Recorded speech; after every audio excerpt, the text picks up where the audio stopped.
Good morning, everybody, and welcome to today's episode of Market Check, brought to you by Because Bitcoin. Welcome, guys. A reminder that there is no second best daily YouTube live stream to talk about these markets, and there is no second best daily YouTube live stream audience. So real quickly, before we could get started, before we get cooking and sharing this alpha, we always appreciate when you guys smash that like button. I think Wednesday is a pretty good day to smash the like button if you do ask me, but I'm sure we'll bug you again. But of course, like I said yesterday, it always means a lot to us when you guys engage and, of course, enjoy our content.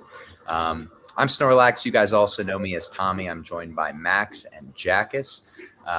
It is Wednesday, but if it is your first show since getting back from the holidays, welcome back. Hopefully you had a phenomenal holiday break with your family.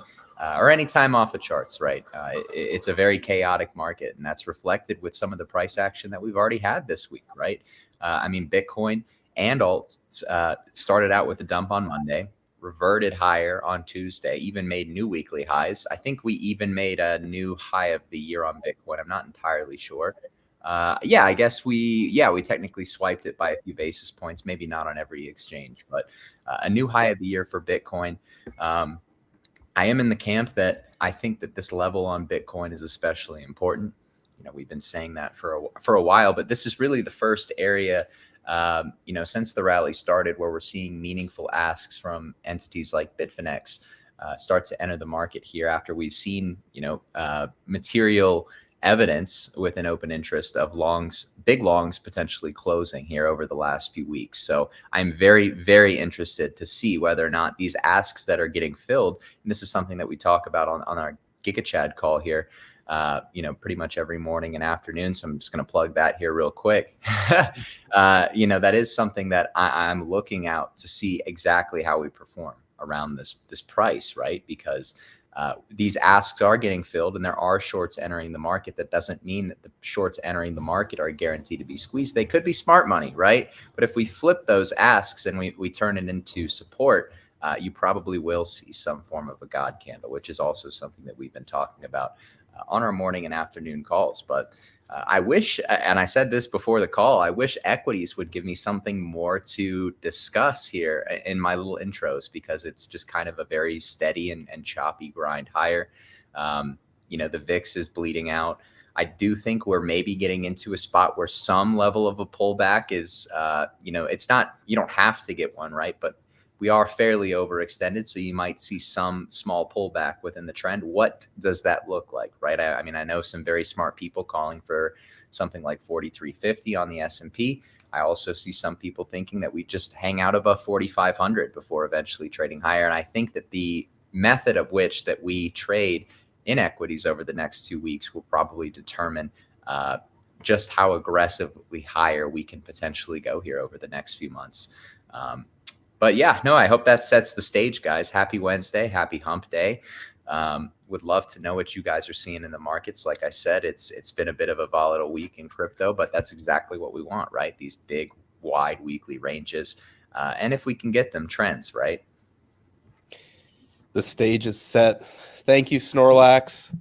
And also, big announcement. Snorlax has a new Twitter name, everybody. It's a huge deal.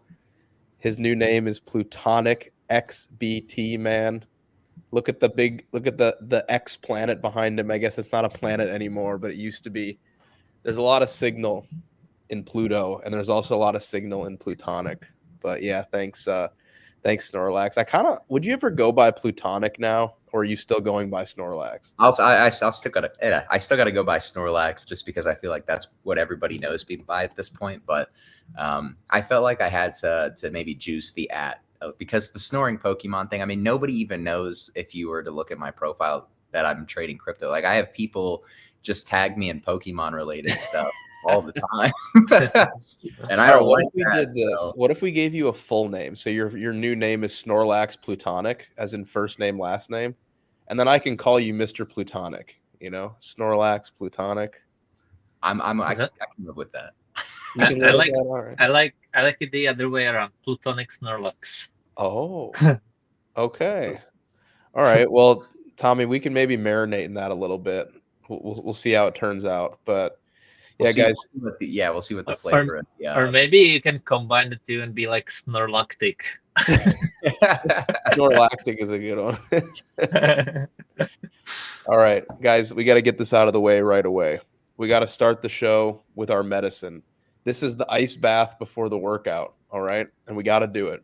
Guys, we have 42 people watching, all right? I'm going to read what Champs said. Here it is. Champs did it for me. Hit the like button, then hit the sub button. If you like the alpha and like the daily streams, then drop a comment in the live chat. You said catch, but I think you meant chat. And check out the Because Bitcoin website if you want to join the Discord. Champs, you are the man. But guys, please hit that thumbs up button for us. I know you missed me badgering you guys yesterday about it, but we got 43 people watching right now. That means we need 43 likes. All 43 of you can just take one brief moment. Make sure that you're signed into your account. And if you enjoy the content, if you are a repeat watcher, you know the deal. Just one quick moment. All it takes is 5 seconds. Hit that thumbs up button for us. And thank you guys again for the support. Furthermore, if you are new here, this is Market Check brought to you by Because Bitcoin. We are live here Monday through Friday at 10:50 a.m. Eastern time with this cast, plus one more named Tucker. He's coming very, very soon. We talk markets, we talk narratives, we have some fun, and we are here for basically an hour and a half to 2 hours, Monday through Friday, and it's just a giant alpha dump. We literally just dump alpha. We just back up the truck and we just dump alpha, and it is what it is. Unapologetically dumping alpha. We don't dump on our followers, we dump alpha on our followers, all right? But yeah, guys, I do agree with what you said, Tommy. I kind of think look at the saving the like for Jackus alpha drop, man. You know, but that greedy Jackus, man, he's demanding. He wants a lot of likes. That's how it goes. But I do agree with you, Tommy. We are kind of coming into an area here for legacy markets. And by the way, we drew this out at the lows live on Market Check. Like we drew this here on the show in this deviation. I haven't moved the drawings at all. I drew this morning because I was talking with our Discord. But for those that know me well and they've been watching this show for a while and, you know, they understand my trading style, range theory suggests that a deviation to one side of a range is way more often met with a symmetrical deviation to the other side of that range. And I think we're kind of coming into that spot here. So this isn't to posture a bearish bias, but I would consider this to be a hedge area. You know, we've been playing a lot of individual names. Those that are in our Discord, they know all the positions that we're in. They're doing very, very well right now because we were buying a lot of these individual names down here in this region. And then for SPX, actually, let's just pull up ES. For ES, you know, we were buying it down in this region, you know, somewhere in this area, 42.80 and below. But this is a potential hedge spot, and a scenario that we were talking about is, let's just assume, and I'll clean this up a little bit because I made it a little bit messy this morning. This is all from our Discord call this morning. But the idea is that, actually, we're just going to redo this here live. This can be fun. But the idea is that, you know, we are maybe somewhere around, if we're going to be fractalors, we're maybe somewhere, you know, let's just put this here. We'll make that thick so you guys can see it. Let's just assume that we're somewhere around here. All right. And then furthermore, this happened. Okay. I sent this to the guys a long time ago, and I said I could see something like this happening. We're getting into that spot where I could see us requiring some hedges. All right. I could see this being a very healthy spot to hedge some of our individual plays. Hedge area. All right. Now, it doesn't have to happen, but imagine if it did. Like, imagine if we swept this and we did something like this. Can you imagine the pain if we did something like this and we come down and put in this low? By the way, that's not my base case. All right. That's not my base case. I actually think that we could do something more like this. All right. If this is our range, maybe this is range high, or maybe even like this is our mid range. Let's just assume, for the sake of the argument, that this is our range right here. And just like we talked about, range theory will suggest that a deviation of one side of a range is more oftentimes met with a symmetrical deviation of the other side of the range. What if all of this was a deviation, and now we're going to come in and put a big deviation of the other side of the range? That would make a lot of sense, because it would take us to a new all-time high, which is what a lot of people, most of the people on this team, are looking for at this point. So what if we do something like this? Come into the hedge area in the mid-range. We come on down, retest the range low, 4,400, 4,420, and then we move up and we move to a new all-time high. And then from there, it's just completely over. Just, forget about it. But what if we did something like this? Either way, I think that coming into this area, this is a good hedge spot. This red box, this is a good hedge area. Things are getting a little bit overheated. I don't really know. I'm not going to be opening up like a net short position. I plan to hold a lot of my call options on individual names deep into Q1, but I think that things are probably getting maybe a little bit overextended, or potentially due for a little bit of a pullback. But I don't know. What do you guys think? Do you think we're going to have some pullbacks on the indexes here soon, or is it just straight up in a straight line? Up only. I think the pullback will be more on time than actual price, right? Like I kind of expect us to hold above 4,500 on the S&P. And if we are, because we have this quote unquote window of weakness, right, for equities, so everybody always talks about it when we're trading in one, where the flows that come into the market that improve liquidity aren't as prominent over that 2-week window.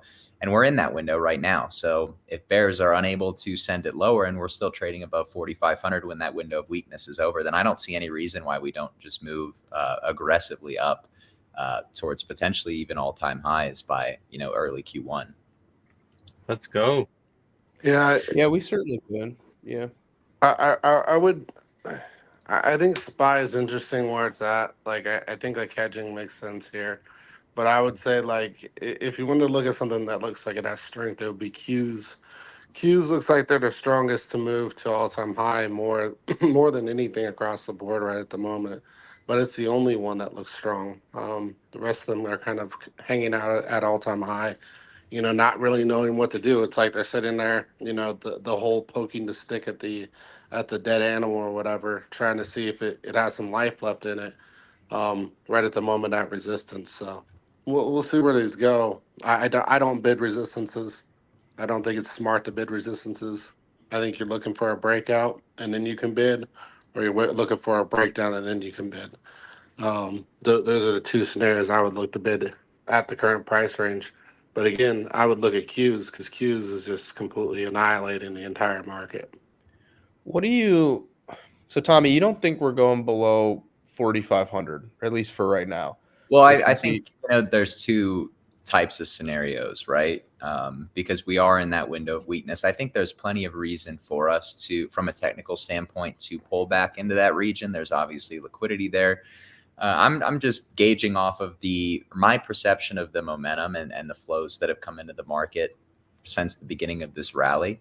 If it's, it's like the whole there's no perfect retest type of thing. I don't know that if the trend is as strong as we potentially believe it to be, you might not get that retest, right, before seeing those end of year flows and those early year flows of 2024, propel price higher. And I think that's kind of where I'm in the camp of, if we get a deeper pullback, fine. We'll probably take a little bit longer to get up there as a whole. But I would say if we are holding above 4,500 and holding above basically the last complacency shoulder before we initiated our downtrend a few months ago, that would be structurally very bullish to me.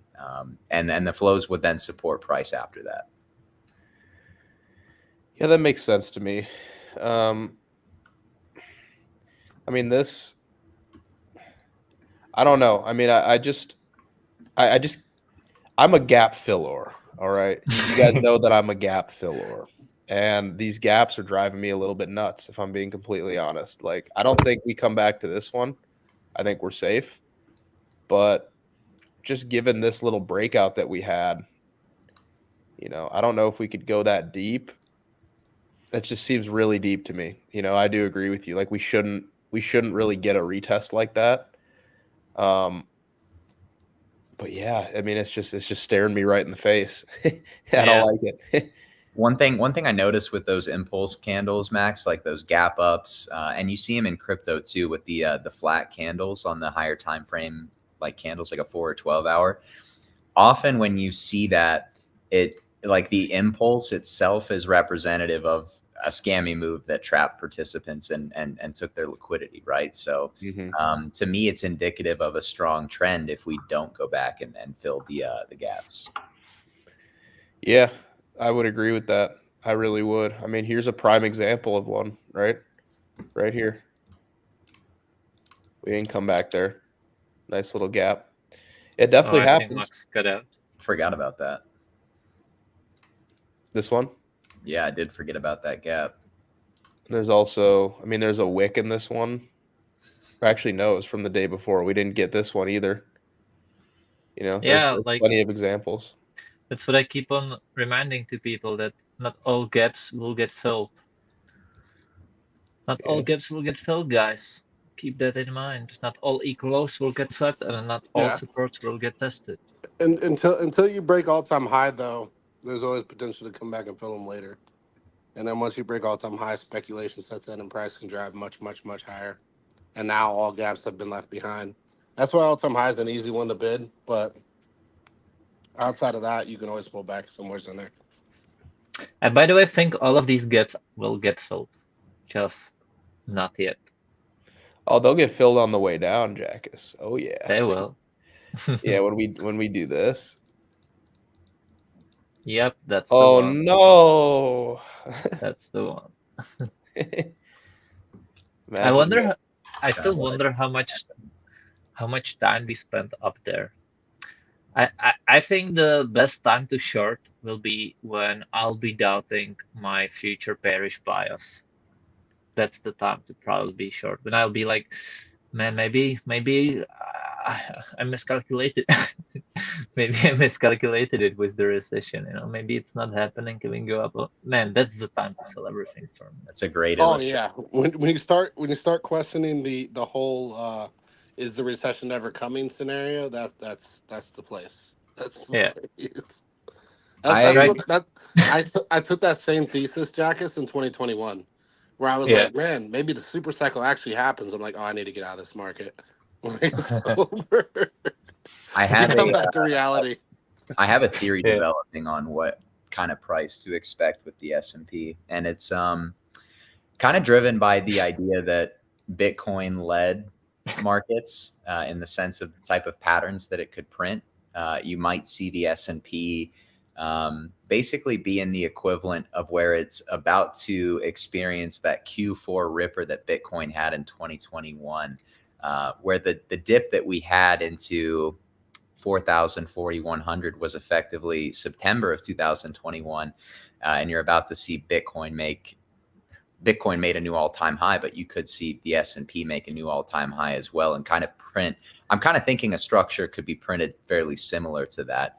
When you kind of measure the moves against each other, they look fairly similar. Can you pull up your screen, Tommy? Do you have that up? I love that painting. This is very advanced technical analysis. I wouldn't try to copy this if you're a beginner. This is man, you need to save this one in some folder and then be like, I told you. All right, the problem with this equity one is like it's on my schizo equity chart.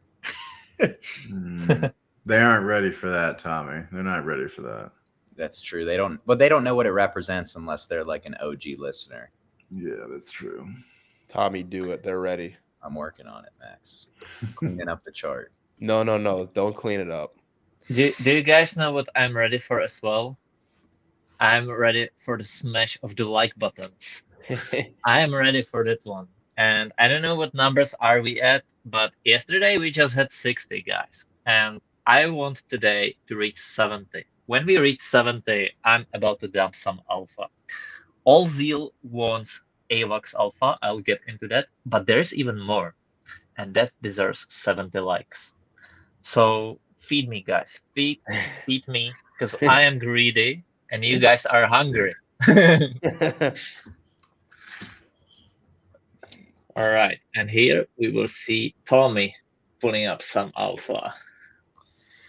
Yeah, I mean, I was kind of wondering whether or not, I think back in here, I was almost wondering whether or not the S&P would print some sort of double top. I would say that was probably my bias before, time kind of takes you out of a lot of different biases, as we all know as traders. But, I look at the shoulder that we have basically since we put in, this shoulder right here off the high. We had the low, and then we formed the double top, right? And I'm thinking that this equivalent on Bitcoin right here is what we just went through. We're about to see the rip up as we speak. You mean on the S&P 500? Yeah. Okay. Look at that again. We printed the shoulder after the high. We had the elongated bottom that eventually, kind of ripped higher. And then we had this move right here, which was more or less very equivalent, in my opinion, to the September 2021 move on Bitcoin, which to me, timing is always a little bit tricky, but, I do think all-time highs on the indexes can be expected. Exactly how high it goes, I'm not going to try to guess that, but I do think that if we are at the equivalent, location of the move on Bitcoin here, or that Bitcoin had essentially here, right, then that makes me really, really bullish here over the next 2 months, especially on these indexes. Tommy, That's a really interesting fractal, Tommy. Really, really interesting. We need to stop entertaining Grandpa Spy and look at Qs. I don't even know if I have a Qs chart, man. Bro. It's been a while since I just kind of trade individuals. We'll Put it have on to the see monthly. You don't need the chart cues, Will. You just bid wow. it. Put it on the monthly. That's old. Whatever it is, just throw it on the monthly, boys. Throw it on the monthly. Just throw it on the monthly. Like, look at that candle. That's ridiculous. Yeah. Look at that monthly candle. Oh yeah. That makes sense that we get a big deviation above here. We got 3 drives. Put that fourth one in. Probably doesn't quite go as high, and then you probably see a sell-off of some sort. A big one. Probably a big one. Probably a big one. Oh my God, yeah. Given that this first drive was like here, I don't even know. You are going to get crushed on the next sell-off. Let's see where that. Oh God. Yeah, maybe down into like here, worst case, but I don't even want to speculate on that yet. No, I'm speculating on it. I definitely think it's a possibility once you get up there. The speculator. The speculator. Volume nodes. You still got room to run, but dang, that thing is gonna crush people. Yeah, no, it will. But I think you're right. We're definitely going to put in this just big fat deviation up here to destroy every short, and maybe some consolidation here, so it would look like you're going to force long hedges too. You're going to force long hedges like this, and then they're going to print that, and then it's going to be some sort of fake out, and oh God, that's going to be nasty. But that's way down the road, right? I mean, I think the timing though is probably what I'm a little bit more focused on, because that is a bit of like how do you time that? This would be, we start seeing weakness maybe early Q2, but really you're probably good to continue speculating until the end of Q2 in this scenario, in my opinion, which is bullish for crypto, obviously, for a few more quarters. But I just thought it was an interesting comparison to price. You want me to throw you a thesis? I'll give you a thesis. Let's see it, or let's hear it. 2022 is 2000.com bubble. 2026 somewhere is 2020. You're cutting out, Will. 2008 event. Wait, can you say it again? Oh, sorry. 2026, somewhere between 2026 and 2028 will be the actual 2008 event. All this will come to fruition much, much later than people anticipate. 2028? 2026 to 2028 would be my thoughts. Somewhere's in there. See that? So Right. you think we're in And- like and- 02 right now, or Yep. 01? Yep. So we So print like we're coming back out of the S hole of the bear market, right? And we're moving back to all-time highs. We're going to deviate higher. We're going to get people super bold into the market, and then we're just going to take it all away much later. Or no? Are you saying like this, Will? Like this is where we're at? Something like this? Yeah. And very, this happens very well out in could be. 2027? Yep. I mean that's a good anticipation, and all will depend when we get actually the bearish data from the economy. It all depends on that. So whenever the yield curve starts inverting, whenever NFPs starts crossing the zero line and so on, that's when the sort of '08 analogy happens. So I think Will is right here. I think that's what we are all sort of now expecting. But the question will be when, right? And that still goes to the same thing we've been repeating since actually the very bottom here, when the macro bears and macro callers were telling us no recession is here. So they still need to, price still needs to behave like price. Create that sentiment, force all those sideliners back into the market, and make all those hedgers to close their positions. Then it's gonna come, right? So I don't know. There's a possibility that maybe they're gonna extend it, and the recession doesn't come until like 25, 26. That's possible. Yeah, that's what I'm thinking here, Jack. Is because here's the thing, it's gonna force bears to be exit liquidity.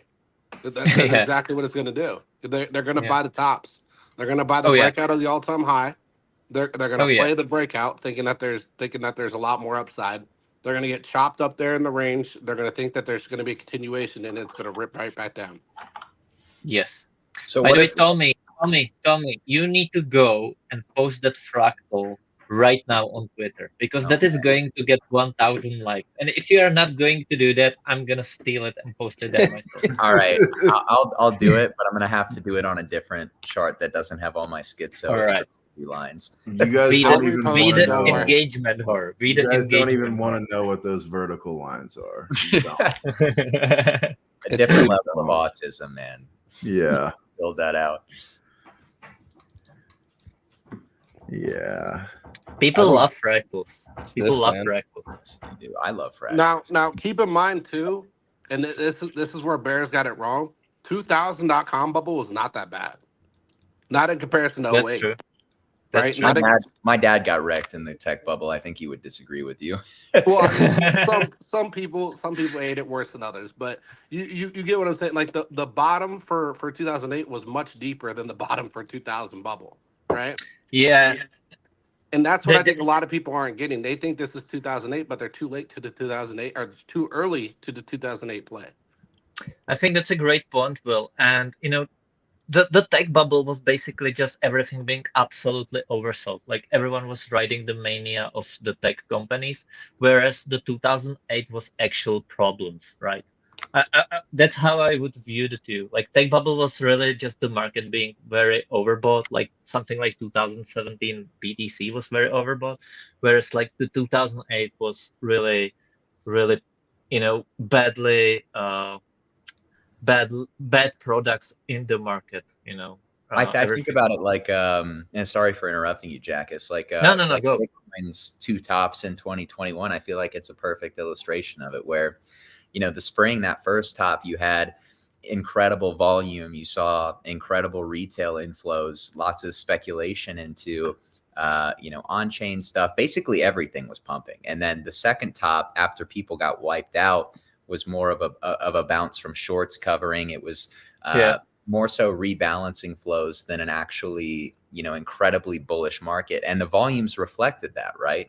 But it didn't mean that prices on a lot of assets didn't make all-time highs. And in Bitcoin's case and Solunavax's case, Sol ripped like 6x from its all-time high in the spring. AVAX, I think, I'm not quite sure exactly how many X's from its all-time high in the spring. I know Luna did 6 or 7x from its all-time high in that same time period. So It's basically, it was just kind of like that hot ball of money, capital rotation and new narratives, but ultimately less volume and probably less retail, just frenzied speculation.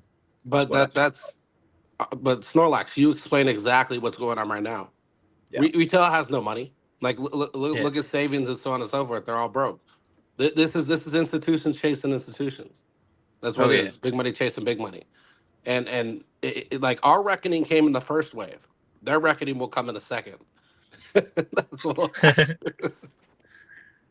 but like that. that's going to allow for the commodities market that Jackets talks about too here, because when stocks tank like this, commodities should start to rise. They are rising. I mean, No, they are. I mean even more against where they Yeah, are right yeah, I now. know, I know. You know what's crazy, guys? That like what just Tommy spoken about. It's Sol actually made its biggest gains since July 21. So that was like the very very last leg of the market, right? That's when Sol actually made its biggest gains, and it didn't really like it was listed. It was listed in August 20, so that's already like it was listed after the halving. That's also pretty crazy. Or actually, maybe it was listed slightly earlier, just looking at it. But like, Jesus, I think that the nuke happens before, guys. I've been watching this for a while and how the market moves around presidents taking office, man. We're gonna nuke. We're gonna nuke into a new president that's gonna take office, man. Look at what happened. How like over here, man, in 2008. The bottom was literally when Barack Obama took office, man. And then I I new bull think market. I think that Joe is gonna man, he's gonna manipulate everything to keep the markets up until end of next year. Maybe. Try, man. Until the election. Like What do he you get what do you think happens if he pushes through actually waiving school loans? Max, Like you know how much liquidity that would mark bring out into the where Trump market? took office, brother. Come on now. When did Trump take office? So it was 2000. January of 17. Yeah, so January 20th, 17. Right here, roughly. Yeah, Mark I mean, we Obama. can't just cherry pick '08, Well, the reason I did it is because we were coming out of a recession, you know? That's why I did it. Like, typically, if you're nuking into a new president taking office, then, Yeah. That would just imply we get a recession, what, half two of next year? Mhm. the presidential cycle. Mm-hmm. And here's another thing that I would also pose as a possibility is that, we put in some sort of, top in Q1 or let's say Q2 of next year. And then it might not be a recession, right? In the sense that, people are losing their jobs, or it looks like 2008. It might just be kind of a business cycle reset that gets spun into more QE for the final go round, right? Mm-hmm. The And you final go rounds. Yeah, I would call it the final Wow. go round because it would The final probably countdown. the everything bubble, probably, Will's Outlook's timeline of like 2026 to 2028 when you really see shit hit the fan. Yeah. Yeah, that fractal that Max had I think it was good, but I think that you'd have to make that dump a lot larger. The one you pulled from 01 to 08. Mm-hmm. Mm-hmm. So it was like, It would probably have to be stretched like we're going to go below where we are now for sure. But We still that have doesn't upside. account for a recession next year. I don't know if we would. I mean, just drag it straight up. I'm just saying this. Like, if we go too far above the previous all-time high, and it takes until 2027, I don't really think we're gonna make a new low. I think if we're gonna make a new low, on the S&P 500, it's going to have to be a scenario like this where we sweep the all-time high and then go down. I think if we do this and you see the S&P 500 like literally do the melt up, then I think you probably pull back and like retest here. But Max, I mean, I do want to point this out. With hindsight, people probably thought the same thing from 2000 to 2000 before the 2008 crisis. And then in 2007, like everybody was bidding like crazy in 2007, right? That was the Pico high. And then at that point, everything started collapsing all at once, right? At the high, at the high. That's when the collapsing started happening. And that's what I'm saying. Like, and this is something I brought up in one of our spaces a while back. I was talking to Joe about it. I was talking to I love Green, man. I think Green's a great guy. It's really, really intelligent, really great on the data. But I think he doesn't want to acknowledge the factor that all systemic, issues, all major market breakdowns have always occurred from all-time high, not the middle of the move, not the bottom of the move, from all-time high. And that's where you get your systemic collapses when it comes to, economic downturn when it as far as charts go, right? We can look at data in a different light, but charts, in my opinion, are data. And if you look at charts, we ran up in 2007. The economy was healthy, man. It was healthy. Not from a dollar standpoint, but where was it unhealthy? It was unhealthy from a spending standpoint. Nobody wanted to spend. And I think we're conditioning the market again to set up to not want to spend. And what's going to happen if they don't want to spend? The market's going to end up coming up to a top and not really be able to break through that. We're going to start to see systemic issues. Bank accounts, again, look at bank accounts, look at savings accounts. We are down on savings still. Nobody is saving. Zero savings. What happens when, if things get worse and we have no savings at all? The spending's just it's gonna deteriorate, right? Your spending's gonna deteriorate, but it deteriorates from higher. Why does it deteriorate from higher? Because everything's higher. Prices are higher, items are higher, so on and so forth. And it's because everything's higher, that also deteriorates its spending. And then at a certain point, your profitability for your businesses starts to go down. I mean, the Goldman Sachs Apple separation, that's massive. Like, to make that decision, you have to really not necessarily be upset at Apple, because most people would take L's just to work with Apple. But you got to really see some fire coming to be like, all right, we're just going to cut off all connections with Apple and be like, screw Apple, we're cutting off your card. And then publicly saying that they lost money being associated with Apple. I know that was a lot. Sorry, I didn't mean to silence the crowd, but So You were cooking, Will. You were cooking. I was tweeting. Sorry, Will. I'm still expecting when Jerome Powell shows up. yeah, Here. Jerome Powell at this point doesn't even matter, right? No, He's an irrelevant factor. I meant on the YouTube market check. Oh yeah. It's all about Janet Yellen. All right, she gives me all the alpha, and I'll tell you this: like, bears have been yelling next fucking, or sorry, excuse my language, next FOMC, next this, next that. It's like they don't matter anymore. Like, there's a curve, right? And once you hit the middle of that curve, FOMC doesn't matter. Powell doesn't matter. None of that stuff matters because the market doesn't care anymore. It's once the market has chosen a direction, he can say whatever he wants. It'll create a ripple, and then it'll continue going the direction it was already going. And that was up. Man, I really think that when that drop happens, nobody really will have any money to buy, and it's like a perfect scenario for the next big bull, right? Most people are out of money. Nobody can afford anything.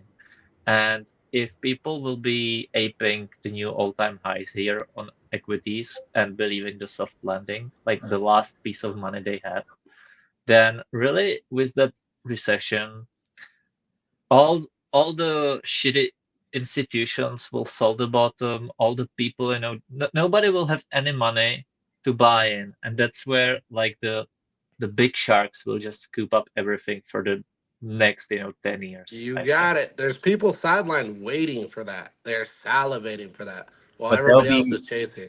They'll be buying with a devalued dollar, so it's really just max pain for everybody, man. You hit the nail on the head. Nobody wants to talk about that either. The devalued dollar. Yeah. Yeah. The value dollar is a big topic itself. And you know what's a big topic too? The like button. The like button is a huge topic. And I don't know what numbers we are at, but our goal today is 70, guys. So I hope we are there right now because Allzeal had a question for Alex on me. And I promised you some alpha I want to discuss, a usable one already.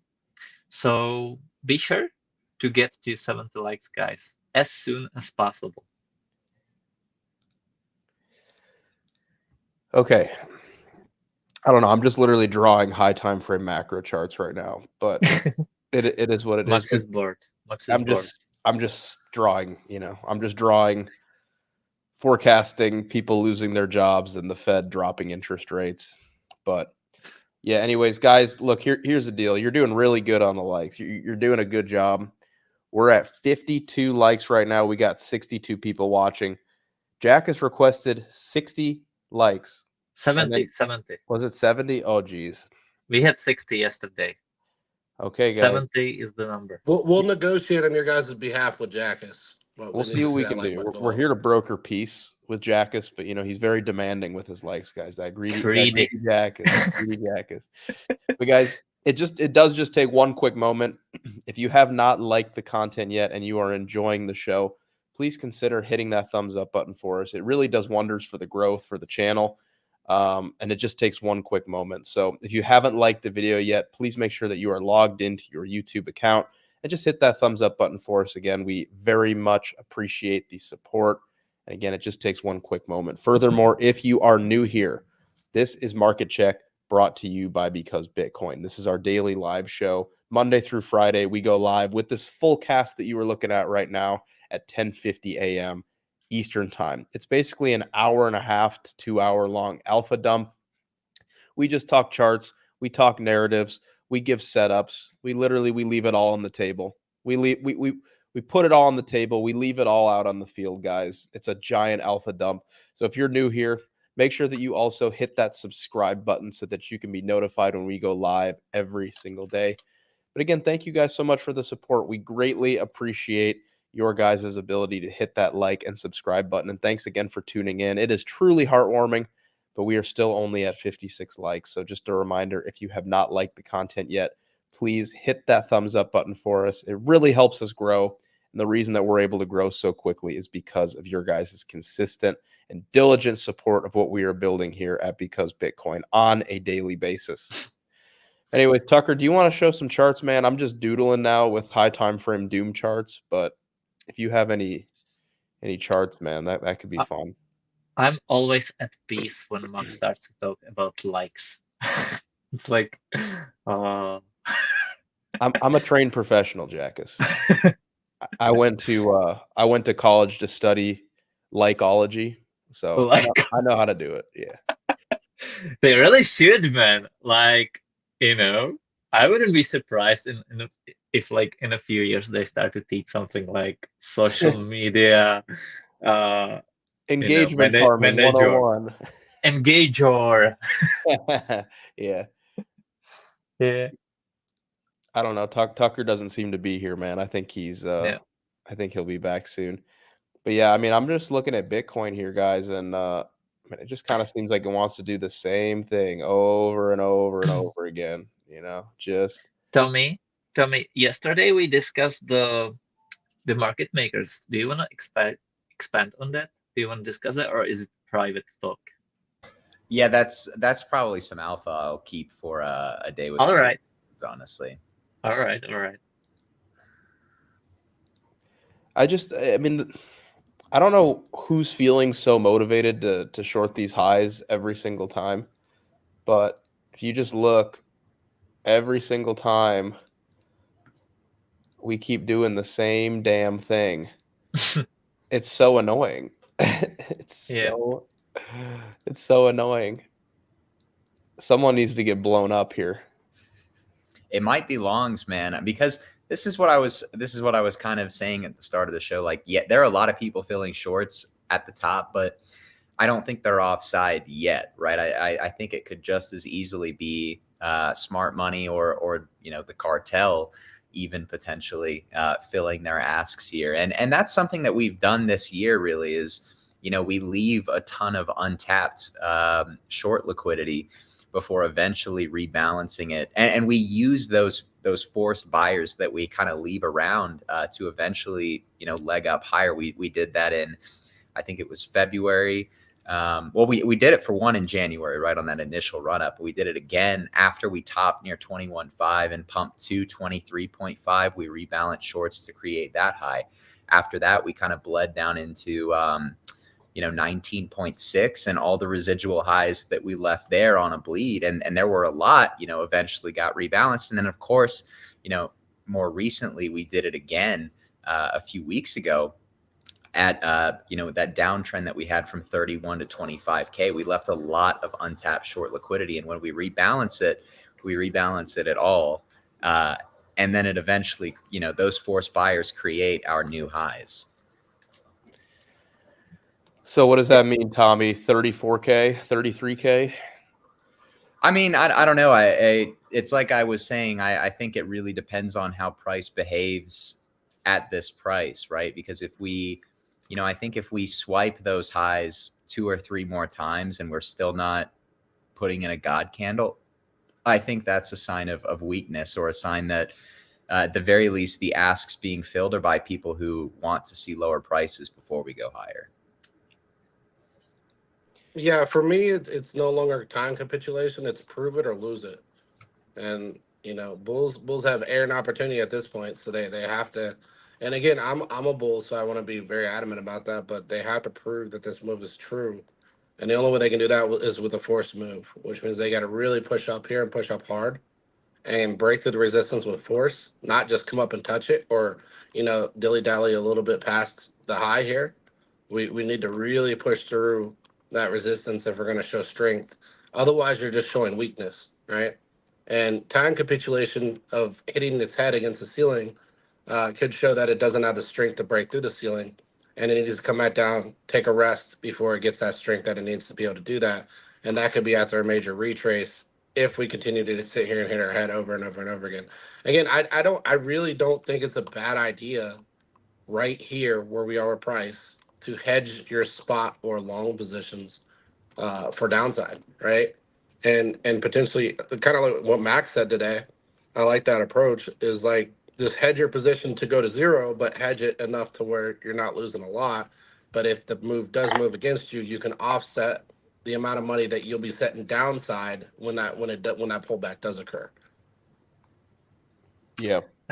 This is all great, guys, but do I press the green or red button?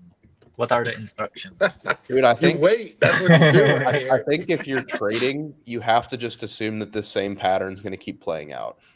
I don't really feel confident saying that things would suddenly change. I mean, I think you could just look at something like this. If you're trading, we shouldn't really break below 37,350. I mean, you could maybe go down to 37.2, but you really shouldn't. And it's also, you've got your value area high of this entire vertical accumulation right here.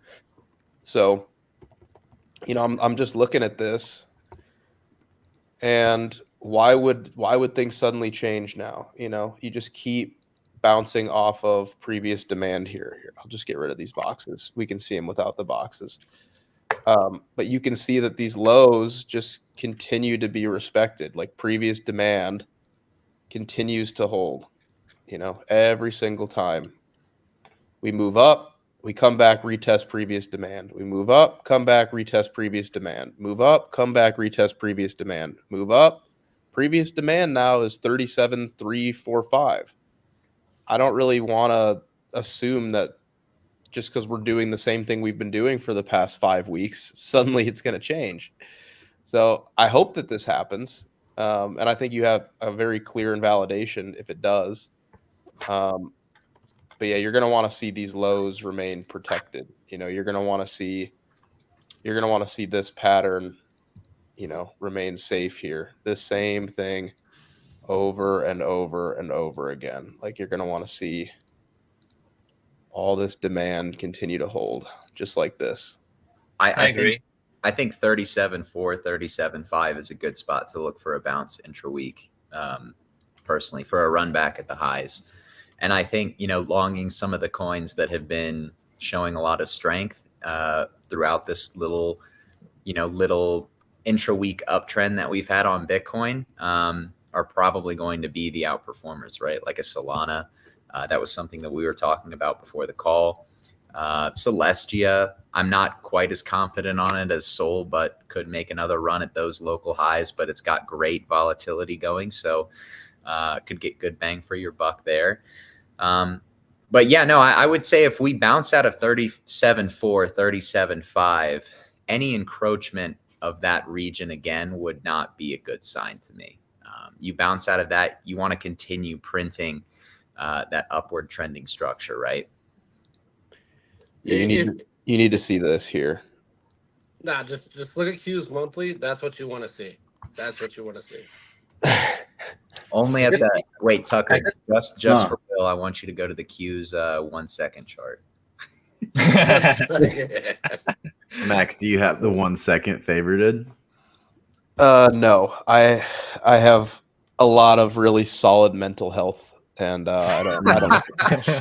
I need you to change that, brother. I need you to change. All right, fine. I'll go to the 1 second. You're not a 1 second door. No, I am not. I think we could easily bounce from here, guys. There is some alpha that's waiting to be shared, and we are not at 70 likes though. Look, if we do what Q's does, I'll shut up about a retrace. Okay. Dude, how do you even trade this? You can't even see it. You have to look at a line chart. You still got to look at a line chart. Well, like you can't even. It doesn't print candles. It's like these little. It does on Bitcoin though. Yeah, wow, look at this, man. Look at this beautiful setup here, man. This head and shoulders on the 1 second, man. Look at this. Who could have foreseen? Head and shoulders. I mean, all you had to do, right? All you had to do is just the 1 second chart. Just scalp short for $2. You need to learn how to trade, guys. All you had to do, 1 second head and shoulders chart. What about the macro data in that 1 second chart? Edge, Max. Hindsight or it really tells you how much it's algo driven, right? Because there certainly is there are patterns on these micro time frames. Yeah, who could have foreseen this? Can you see the FOMC in that 1 second chart anywhere? Yeah, hang on 1 second. Is Jerome Powell in the room with us right now? Is he in the room?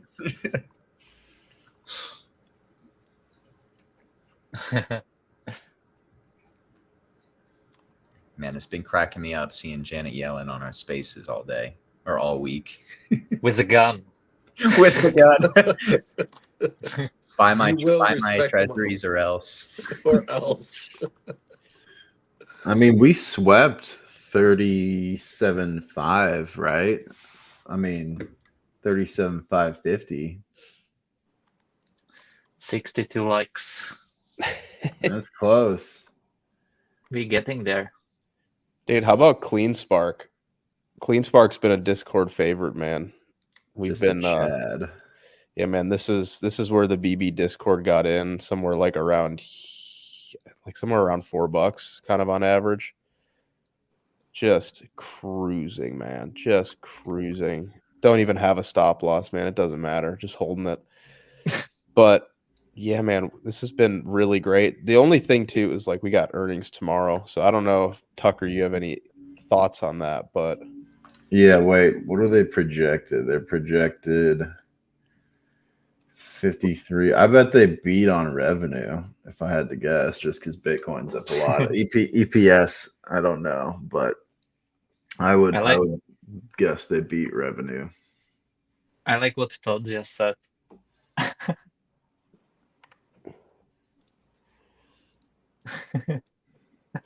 no, we're not going back for that. I won't allow for that. We're not going back for that. Yeah. Oh, the Claymore. Not Really? yet. Not yet. It's Not getting yet. there. It's it's right on the edge, man. They'll tease it. They'll tease it for a while. Yeah. I think she's coming down to this region. Right in there. Right. Is the VIX going to zero or what, man? Dude. Yeah. Right here. I told you guys before when we were talking about it, I was like, it's going to like 8. And everybody's like, no, it's not It going definitely to 8. could go to like, yeah. It's going to 8, bro. Going to Where 8. was that level from? Yeah. Wait, The low, what's going to 8? I kind of the like VIX? 8. VIX. I like 9. I was like, yields are going to 8. The VIX is going to 8, 9. Yeah, somewhere in there. Draw the lowest point on the VIX, Max. And keep in mind, it literally just hugs the floor after it starts to do that. Yeah, It's I like ridiculous. 9. I like 9. I mean, the lowest point is 8.97, something like that. Yeah, 8.6. Yeah, that's where I was expecting it to go, to the lowest point, or even maybe a little bit lower. If it goes down to Maybe $9, 8.5, something like that. if it goes to $9, you gotta buy some puts. You can't not buy puts, man. Well, I at mean, what maybe point? this is the softest top. Sorry, Well, no. Tommy, go ahead. Here's the thing with that, Tucker. Like, you could buy puts, it'll bounce, but it's gonna come right back down again. Look at how long it hugs that, man. When it comes down there, it's actually Yeah, it disgusting. hugs it, but like if you get like 9 is like Pico bottoms. I think it bounces from here. Wicks, it just swept all those lows. I think there's a good chance for a bounce here before further downside later on, of course. But I think it makes sense. It goes to like 16 or something. Is there any signal in the VIX at all anymore, or no? Since they introduced Just like 0-day FOMC, options, bro. not really. Just like if you FOMC. if you had bought puts down here, you got destroyed. If you had bought puts down here, they better be long dated. Yeah, that's You true. bought puts down here. I mean, Jeez, the man. COVID crash took you, and there's not even any signal in it, man. You There's couldn't no- have even, yeah. When we have like a melt up of sorts, volatility will probably rise on a lot of these uptrends, right? I'm assuming that's what happened. So if you buy just explicitly VIX calls, that better be long dated, but they could go up even if the indexes go up, theoretically. I know that's something Chem Carson has been talking about. If we get a true blow off top, you'll see fixed strike vol increase with price. And that's usually the markings of like a long-term top.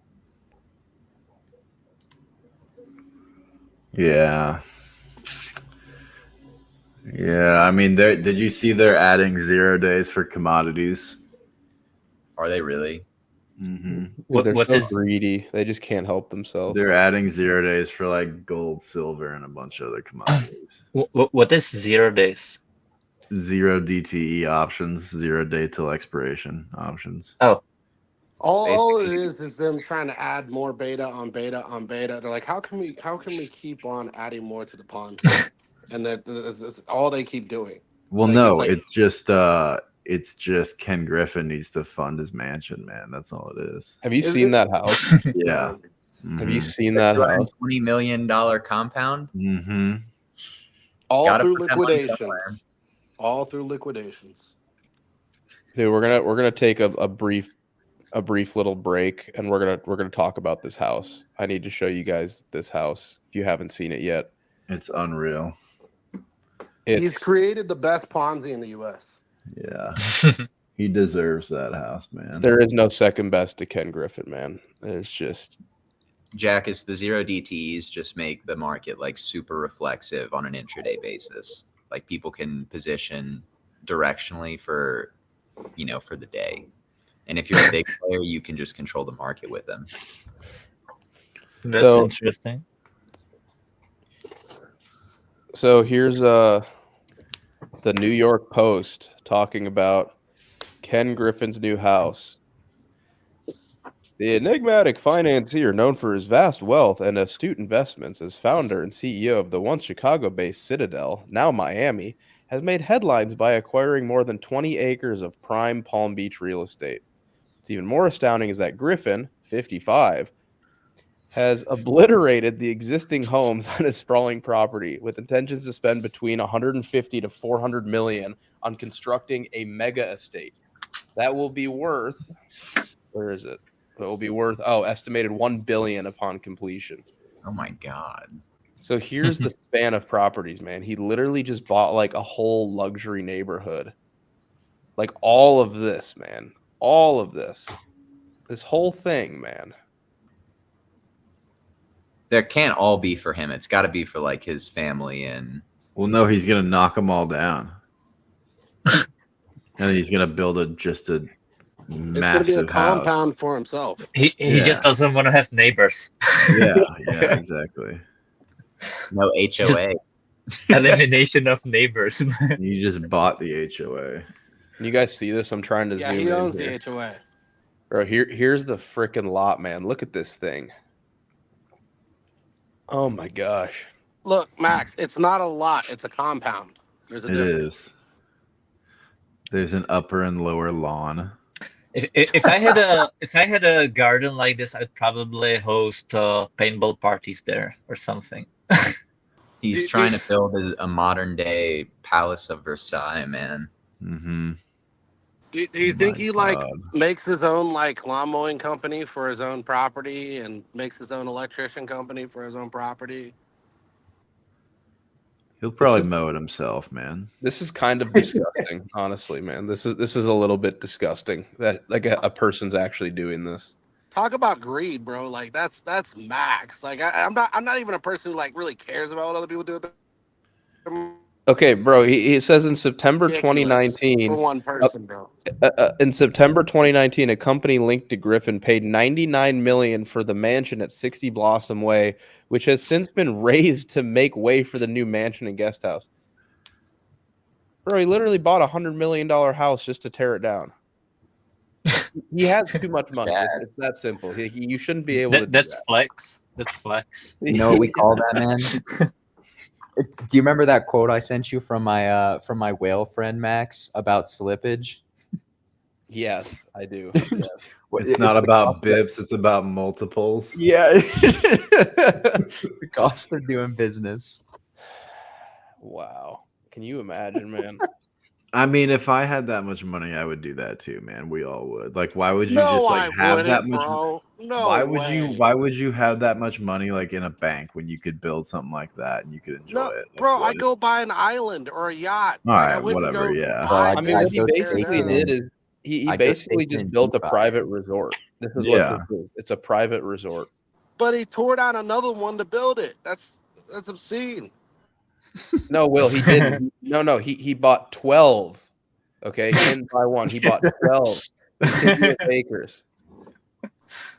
That's honestly that's ridiculous, dude. It's so ridiculous. Like I wouldn't even want to work for him because for him to do that, that just shows like how I don't want to say certain words because it'll offend people, but how like Rain Man-ish he is, because like for you to tear something down rather than just modify it, like I was like, what are you talking about with Rain Man? And I was like, oh, he's trying to not say that word. Okay. Rain Man-ish. Well, the point is like for you to tear that down instead of just modify it, it shows how much of an OCD or control freak you are. And to me that just makes me think like to work for him has to be a nightmare. You can't become a billionaire without being a control freak, man. Yeah. Unless you're just totally lucky.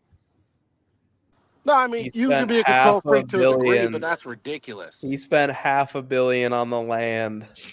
Oh my gosh. This is incredible, man. What a fucking asshole. Look at this guy. Look at that guy. Are you kidding me? The face only a mother would love right there. I don't know, man. I see a Chad. Yeah. He looks like future Tommy. Oh man. Hey, If He I'm a looks like billionaire, I Kanye. just hope my friends and family are still my friends and family, right? What you hold on? You had those things if you're a billionaire? Well, no, I'm saying that you might have sacrificed them in order to Yeah, there you achieve go. There you go. I mean, if he's worth 35 billion. 35 billion, who gives a shit, man? Like, who cares? That's not $1 billion for him is not that much money, man. That's just 35 billion. It doesn't include the other assets that he owns or the other stuff that he has, on offshore accounts or anything else. Yeah, that's crazy. It's I mean, you got to think about it like this though. He's worth 35 billion. He's probably super bored. Money means nothing to him anymore. And he's literally just like, all right, we're just going to build this insane thing. Whatever. And it just is what it is, you know? I mean, that's 1/35 of his net worth. Like, he does not care. No, he doesn't care at all. Yeah. I think the moral of the story is you need to bet more. Yeah. Agreed. Honestly. Bet more. Yeah. You want a house like this? Bet more. It is what it is. Let's look into him a little bit, man. Who's his spouse here? 80% owner of the Citadel. I did not realize that. This is his wife. No, wait. Married from 2003 to 2015. Oh, I see. So okay, so he's building his new wife on 100 acres of land. Didn't he get divorced? Maybe it's wedding present. She wanted $1 million per month. Look at that, New York Post. When they got a divorce. I watch Housewives with my my fiance. She'll watch college football. I'll watch some of the reality TV shows that she'll watch. There's this one woman on there that her husband, I think, is a partner at Goldman or something like crazy like that. She asked for like 300 or 400K a month, man. I could live off that. Yeah, I could live off that. That's fine. Bet more. Bet more. All right, we're done. We're done looking at Ken Griffin. We're all poor. It is what it is. And we're all poor. But you do need to bet more. Like, that actually is the essence and the underpinning of where all of this is going. You need to bet more, or you'll never have a house like that. This is good advice. You're only one gamble away from financial freedom. Wise word from a wise man. You guys may be poors, but I'm Euro poor.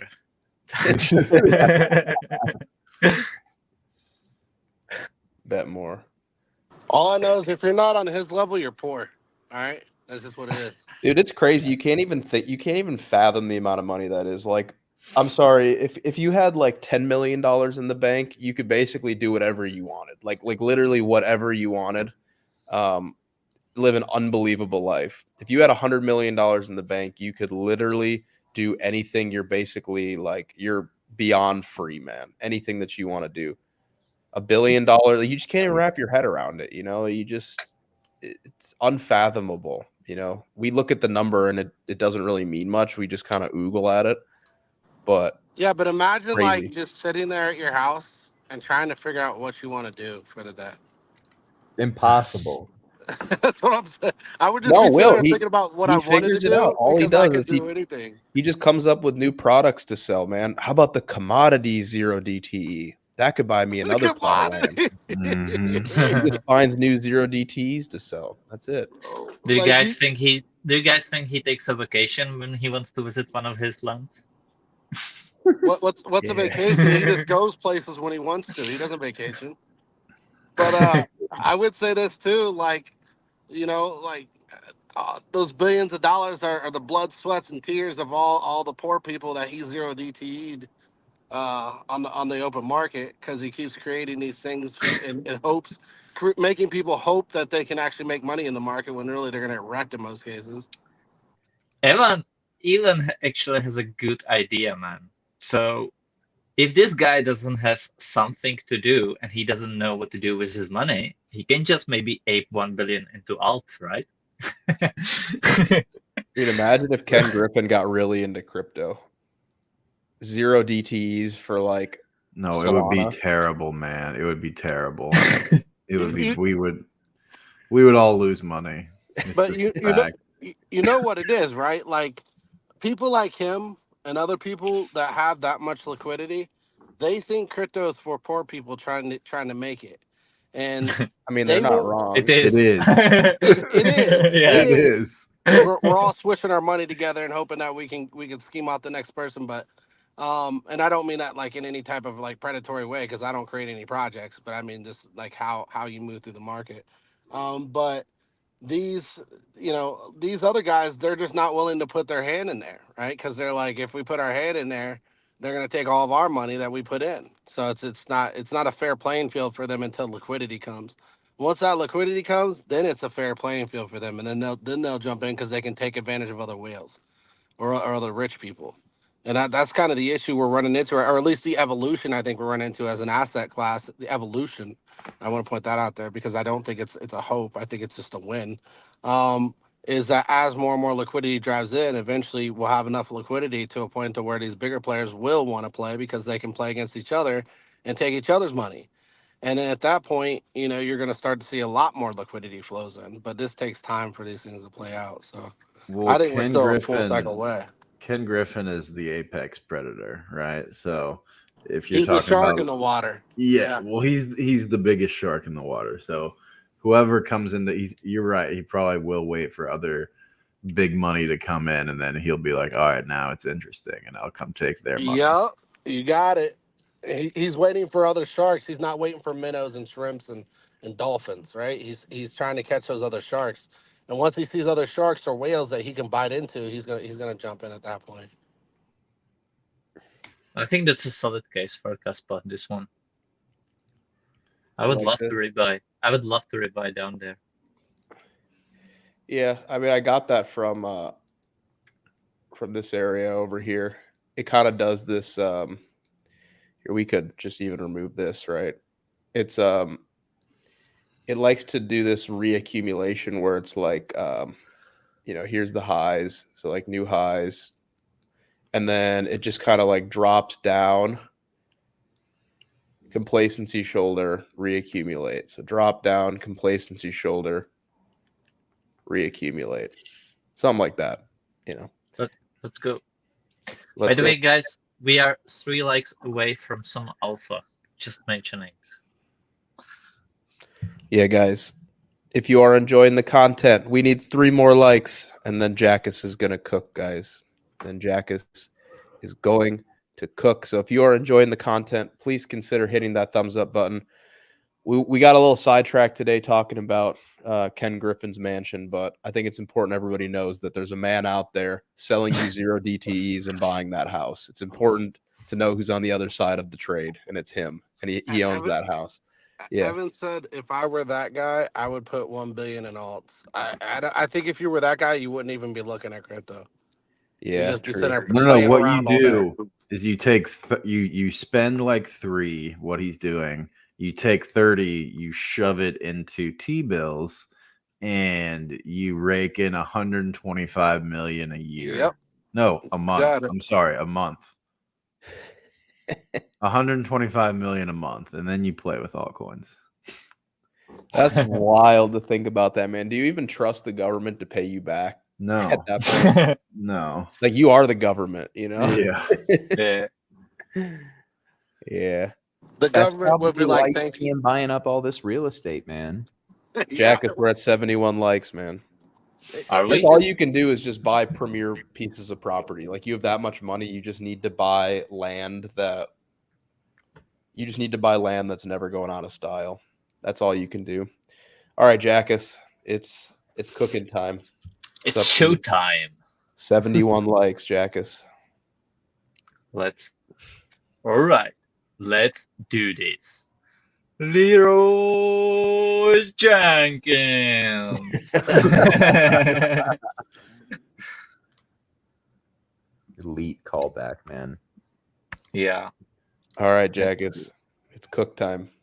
Oh, where are we? Oh, I'm on DXY. All right. I'll start with AVAX because I promised that to Ozil. He also gave us the super chat, so we do appreciate it, guys. He's part, by the way, he's a big member of the Because Bitcoin Discord. where we share all the other alpha that's not on here. And that's something you guys should definitely try. I'll leave that later on for Max to introduce because he's way better in this than me. But yeah, let's cook. Let's cook, guys. So what are we seeing here? You wanted AVAX, so let's start from the hard time frames. I was buying down here the spot, and I gotta be honest, I'm scaling out in this gray area. Although I think we could go higher. I think we could go higher, but this was the big depression down here when we've taken, these equal lows of the 2021 cycle. Look at how much they teased it, right? I think this is very important to mention too. So there was this big sell-off, right? Everyone remembers that in May, June 2022, we get the bonds, then there is sort of the first depression phase, right? You get very close to that equals, and what happens? An eco bubble pump. People think like, oh, the bottom is in, and they start to buy back, and then another wreck, and then we sweep the low, and it starts to go up, and people are like, oh, that was it, right? That was it. We swept it, SFP here. They start piling back in, and then another, like the final depression, right? So there was like 3 depression phases in general. And then we finally sweep it. Here people be like, I don't really care. But whenever like these important lows get swept, right? Like think here, this was the same. This was the same. Then that's usually cook time. And we had the first. They made it go down one more time, following the sell-off and fall of Stars Arena, probably. Who knows? Did they take it one more? No, they did not take the low one more time, but then they pumped it straight away. So here we are. We just taking the first high, right? Now, this is very important high, weekly high, and we just take into this inefficiency. And as I was saying, I'm unloading my spot both from down here, made around around 150% on this one. I do think we go up there one more time. I think there is more upside to the market, and I'm seeing it everywhere on these coins. We could, fill. I think we at minimum fill this hole in efficiency. That's what I think happens. But like after that, I'm not that sure what how high we can go, right? I think this will also differ with each coin. So like for example, what can happen is that we top out here and roll over, right? Something like that. Or we keep pressing, and I think the ultimate highs are sitting for AVAX are sitting between $38 to $40. This would make sense to make the top before the next sell-off. Who knows how big that one is, but I think the market has more upside. This is like the first pullback of this entire first impulse. If I go on the daily, right, this is where there's the first inefficiency, right? That is not filled, and I think we might be going all the way up there, but we don't have to. That's why I say like, we will have to adjust based on where Bitcoin is currently trading and so on. I think this is a little bit too small, but I'm also ready. We just top out here. I think, however, this is not the case, and it goes and follows up a little bit higher, right? Sweeps all these highs, sweeps all the unmitigated highs, and then tops out in this area. Generally, I wouldn't be expecting much higher than that, especially from something like AVAX. That said, I also like the confluence of this range. Look at that. Look at that, where there's the high of it, right? It's right here at this area. That's not a coincidence, in my opinion.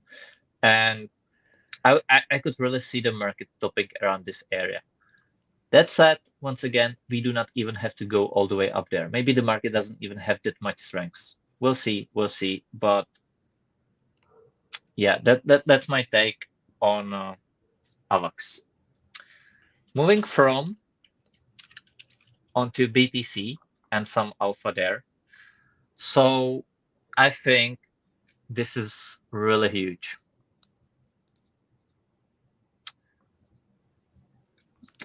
Right? Jeez, Jackus. Jeez. It is what it is.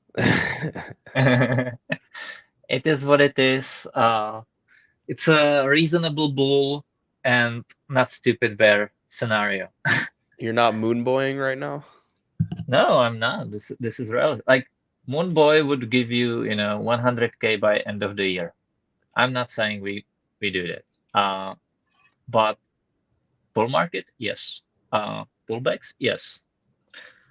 So this close right here is super important. We are 1 day and 6 hours, 7 hours away from the monthly close, right? The moment we close the monthly close back inside of this range is really catapulting us higher. And I think this is a confirmation lots of institutional players are waiting for. And the moment that happens, I could see us moving higher here. Then, it would make sense to me that we reaccumulate and we really distribute above here, which is like the mid-range, and it's also psychological place where lots of bears will be forced to turn their bias to the bullish. They might be even buying here, and then the market really rolls over, and then we'll see. We'll see how this pullback is, how big this pullback is. Is it like this? Maybe maybe we never go down there. Maybe it's way bigger, and we go and just touch this range. Maybe we fill the whole monthly inefficiency right here. Who knows? Who knows, right? So I do not know how much black swan the recession is going to be, but I still think this is the play. What could also happen, obviously, is where we actually, let me just hide this one. What could also happen is that we actually go all the way up here. Maybe we even create some bullshit here. We go higher. Then the sell-off comes here and we continue and go higher. Maybe we just, completely rip higher here. And then the pullback is to all-time high. I cannot know that. What I know is that this is acceptance of the prior range. And the next area, the next resistance is on the monthly time frame is really sitting at $59,000. That's undisputable. If that were the case, there, Jackus, I would have to assume then it probably won't play until January at that point, right? Something like that. Maybe chop here another month or two. Hey, I really don't know. It can take all the way until March. I'm not saying we go in a straight candle. No, up there. I know. I was just throwing it out there for context for the audience. Yeah. Look at how long it took here. So basically 4 months up, something like that. 3 months here. So it can take another 3-4 months easily. So December, January, February, March. Then we start distributing for maybe 1-2 months. So that's I don't know, May, June. Then we get the first sell-off, July, and then really the big sell-off in August. Then it starts to rebalance November, December, and 2025 we start mooning. Who knows? The timing we cannot tell. We have to look for the indications. But the hard fact right now is that most likely we are getting acceptance of this monthly back inside of this, and that's one hell of a bullish, right? Good luck waiting for here. I do not think we go below there. Looking at prior reclaims, right? Look at what happened in the prior cycle. So the moment, this was also a pretty good range. Look how it got respected, right? Oh, sorry. Look how it gets respected here. Straight on the top, then another pause here, but then breaks through. And look at it from the other side. It came during COVID, but then the monthly close, look how it held. Look at it held the range lows, right? And what actually happened here with the wick is that the context was different. This was a completely inefficient movement on all these three candles, and the market just came there, filled these wicks, but then held the range lows on the monthly. But once the range was reclaimed, look at that. This is what I'm talking about. Once this range is reclaimed, we have to adapt the current cycle to its current market moves. We didn't get this, we didn't get this all the way in here. So, but once the range is reclaimed, this is what we are looking for. Maybe we get the wick down here, just like we got it here. Who knows? Who knows? But generally, reaccumulation before bull market. And I think, once again, this is a big reaccumulation. Looking at the prior cycle, this was very similar. Look at that. There was this range. Look at it, how it got used as a resistance. And once again, resistance. Once broken through, right? Once we broken through, we quickly went to the range highs. Then we used it to rebalance. We filled the monthly inefficiency, but we didn't go. Like, I would imagine many bears would be here calling for like this inefficiencies fill. But right below that range, there was this cluster. And this is what so many times people miss, right?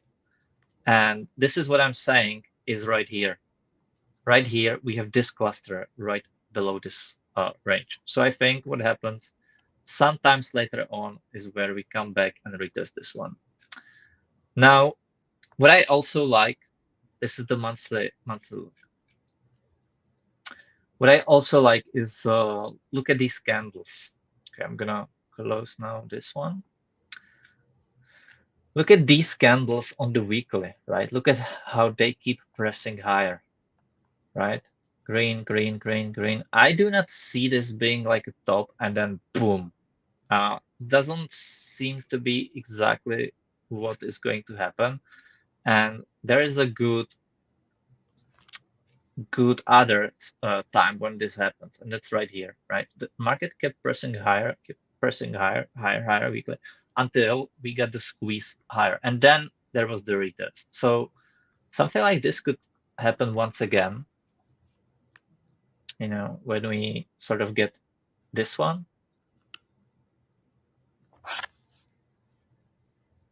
Let me extrapolate that to the current market. So what we actually could get is like a, I don't know how high exactly we go here, but we could get that where it's keep pressing higher until suddenly the shorts give up and we break through all of these highs. Maybe fill this inefficiency down here, sorry, up here. Then there's the retrace, and then there's continuation. So this does strike me here that is the case. And when we zoom in, what's really happening here is that we just keep pressing above each of these highs. We keep squeezing, right? Like, we are probably getting something like here, the same thing here. Just, there was the move, then you get some, ABC, whatever, and then there is a continuation high. As long, and you keep getting the same on the down moves, right? So like here, you make new highs, you sweep the low. Lots of shorts will be thinking, hey, this is a market structure break. I'm shorting, right? And then we take out the high. Now there's another market structure break, right?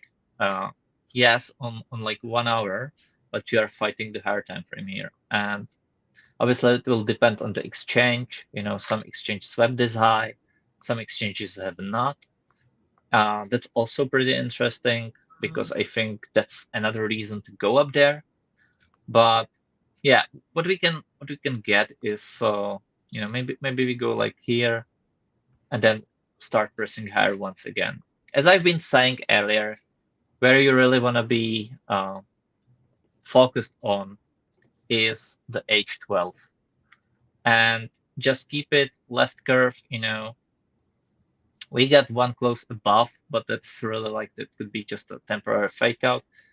What you want to look at is the moment we would lose this low. Until we lose this low, we can, like, not that I would love to see this candle getting seen one more time, but I think it's still doable without violating the trend. Even if something like this happens, I think rather not. I think like this could do it, but and maybe, by the way, maybe, and this is just speculation, of course, but look at lower time frames. We swept on 1 hour.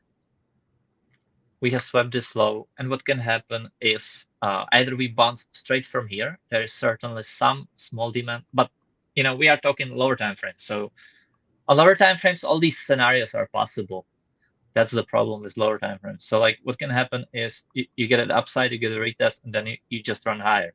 Or what you can get is also like you're gonna get sweep here, you're gonna retest this one, then you're gonna get new lows, and then you're gonna get the upside. So like all of these make sense.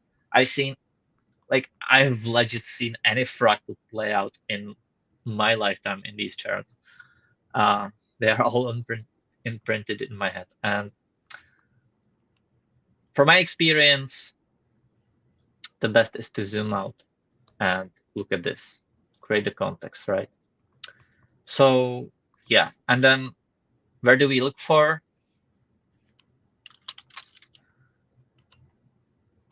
We look for these heavy, these are the real resistances. This is where lots of selling took place. So these two levels are important ones for price reactions.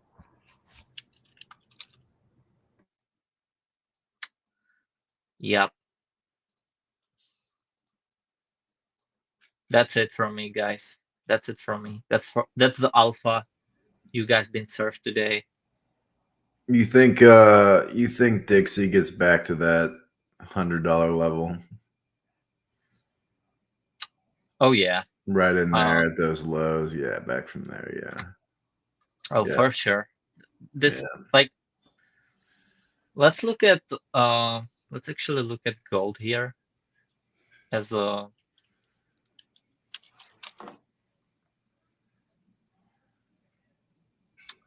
an estimate, right? And if I'm gonna invert it, so and let me actually use the weekly.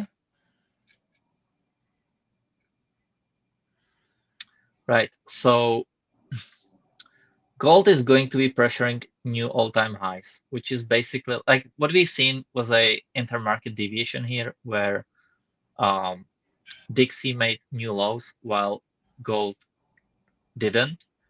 But generally speaking, now that gold is trading, it's as if it was trading right here, and I think Dixie still needs to produce more weakness to really touch this. Also, if we just look at the, just gonna invert this best.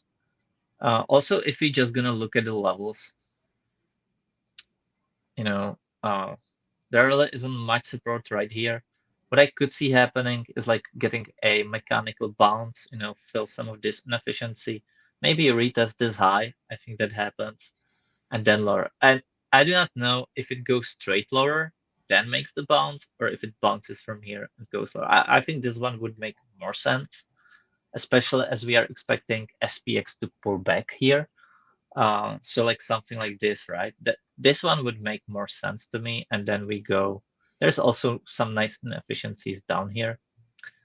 So this one does make sense to me.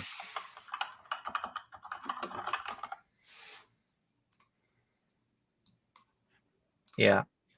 Yeah. I like it. I think there's a juicy Bitcoin long to be had at like 37.4. I think it looks pretty good. We got a 12-hour and a 4-hour FVG right at about 37.5. And then we got a 2-week up at 41.3. I think there might be a little trade. Yeah, I'm wondering if the market is gonna give this opportunity. But it does make sense if it does come there, right? Yeah, somewhere in there. Like I definitely see that possibility.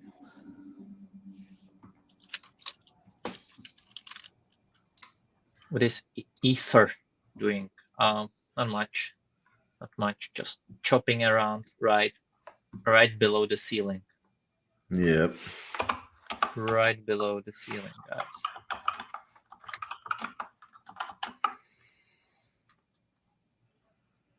This is a reaccumulation zone. There's lots of untapped liquidity. Right? Look at that. Look at that, man. Oh Jesus, there's so many of these. Oh Jesus. Look at all these highs, man. Soon. Moon. Soon.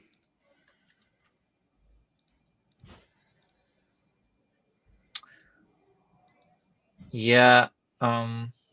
It would not surprise me, for example, like, hey, like they can even take it down here, right? One more time.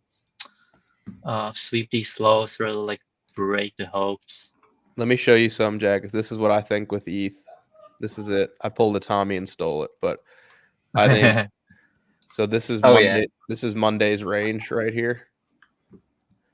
Yeah. So I think we'll probably come down, sweep Monday's low, hit this trend line, and then just straight up, it's over. Oh yeah. What I'm also looking at, Max, here is oh wait. I'm also looking at this, right? If you see my chart, then we got this double retest. Now we are getting another double retest. One of my favorite patterns. It's very much possible we bounce from this one and just go higher. Like, we do not really need to go. Like, it's possibility. That's why it's a game. Or like, I like to observe these. I do not like to play these, because if I do, I'm gonna be a prey for the market makers, and I don't like to be that, right? I know we are getting sent, and I'll let other people to provide that liquidity for them. Yeah, I just think it's a matter of time. Like, if we're up here on ETH and we close this monthly up here, I mean, I think it's just a matter of time. Actually, really, let me see the monthly on Ether. It's insane. Oh, highest monthly close. Yeah. Since June 2022. And that's what I mean, is just like, if we close the monthly up here, there's really not much that can be said. We could maybe move back down a little bit, but it's a really strong monthly close. So yeah.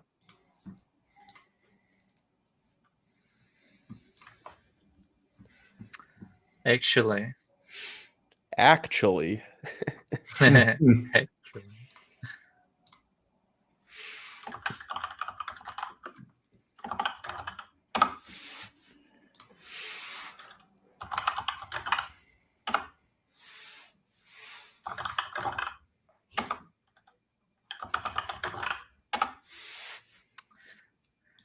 Yeah, I think okay,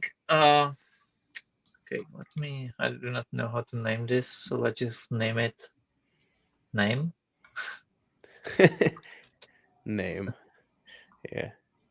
And what are these lines? I don't even know. And I think the moment monthly closes above here, is basically an acceptance inside of this FVG, and we should at least come here, right? Mm-hmm.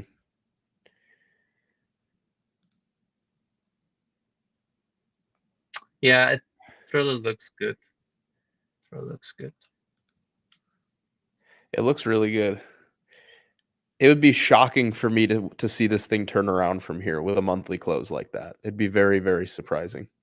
Yeah, I think it really doesn't have much time left to do much chopping. It's trying to shake as many people out as possible.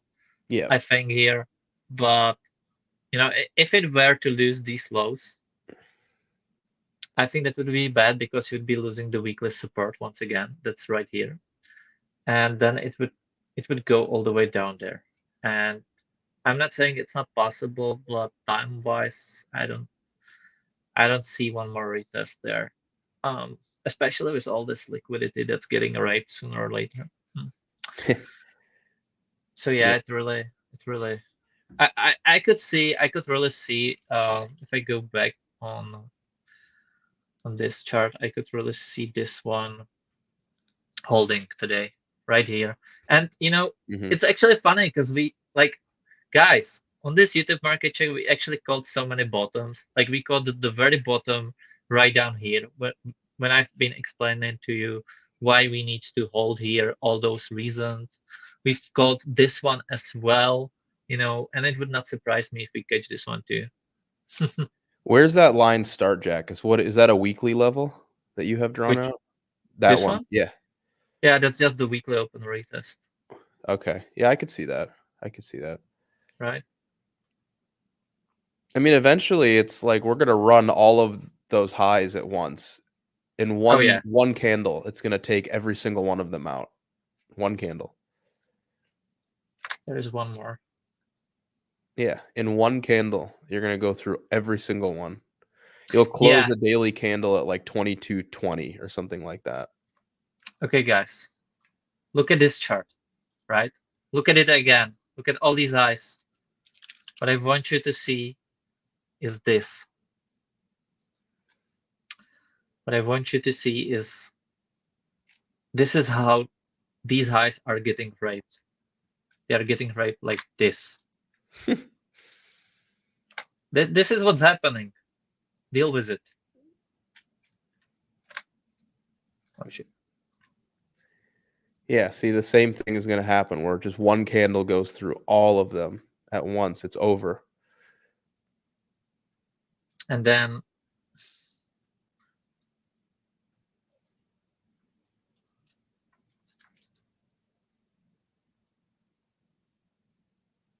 Yep.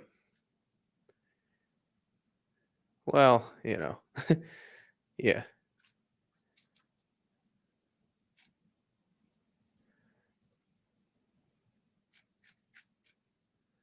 Yeah, God candle. Exactly, Todd. ETH is bad tech right now. Wait until it's at 3,000, then it's good tech. And then you will see like ETH is rolling this feature and this feature and you know everything. Good tech. Good tech. Price up, good tech. Price down, bad check tech. the tech, good tech. You know. So yeah, it's going to get raped like this. And then in this time, what I could see happening is that ETH absolutely steals the show. And Link goes up with it, right? It goes maybe like this, but that's it. And this move is going to be this move on Link. You know, it's not like if ETH is doing this, then you're going to get this for Link. This is what many people fail to understand lots of times.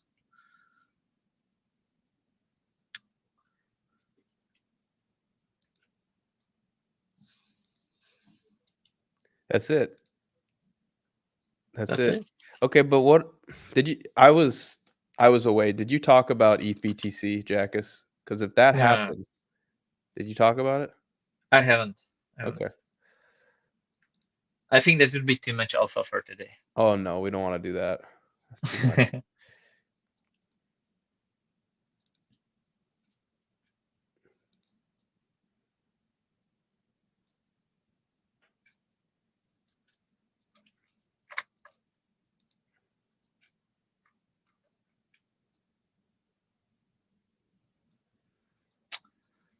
Yeah, it would make sense to take out these two lows on the link ETH chart.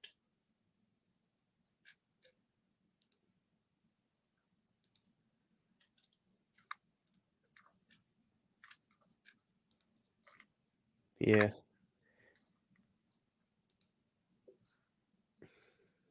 This is, yeah, something like that. Right? Maybe front run these and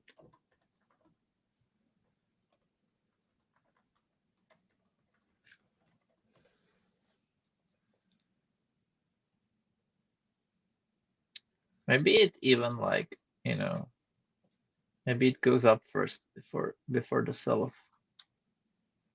Be like this.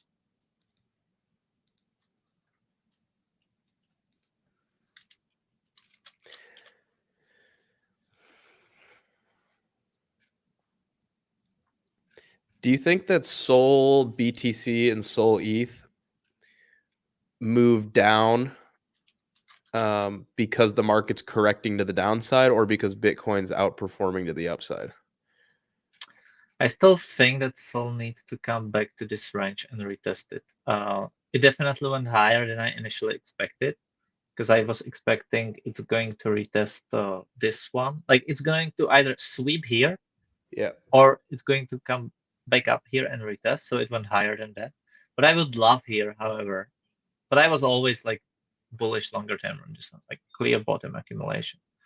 What I would love is if it leaves these equal highs and goes down, I would just know it's a no-brainer trade to wait for the rate of these highs. But I'm worried we're gonna get sweep here and then the sell-off, which I will buy nonetheless. It would just be like nice other confluence of certainty. Mm-hmm. I think Sol BTC needs to go below these lows. Jackus, what do you think about total 3?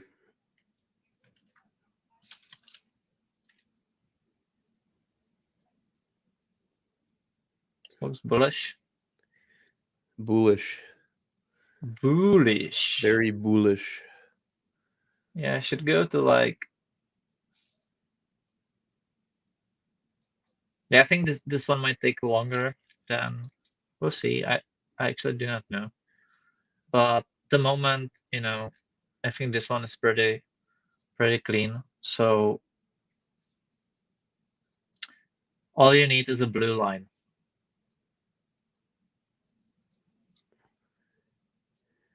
All you need is a blue line, guys.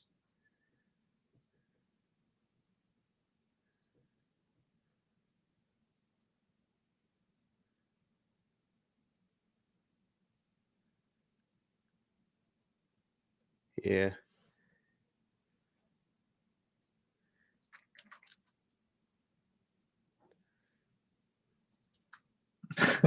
That's it. That's all you need. Don't overcomplicate things. Seriously, do not. So if you flip like 700 billion and retest that blue line, yeah, bullish. Very bullish. I think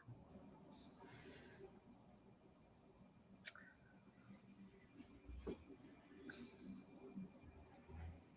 can make this more precise, like this slightly, but generally, you know, this is a big area, so we are pressing it, and I think I do not know why, but when you go to the total market caps, right? If you're gonna go on anything below daily, they are very precise. Like the market, the price is precise. And when you go on a daily, you suddenly get slightly different. You get lots of wicks there. I do not know why is that, but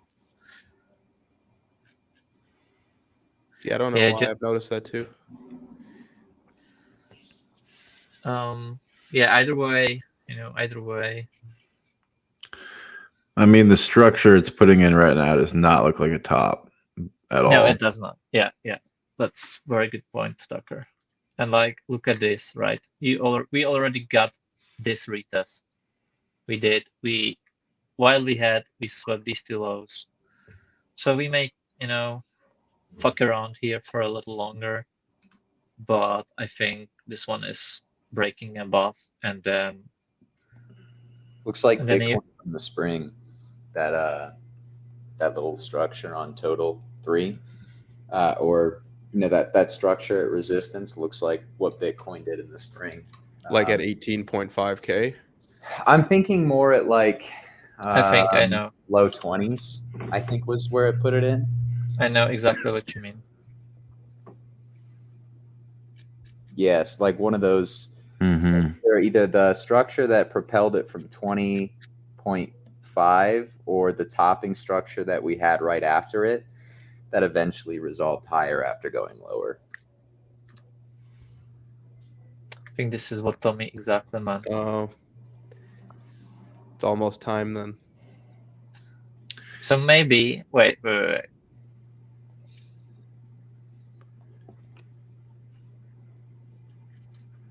Oh shit.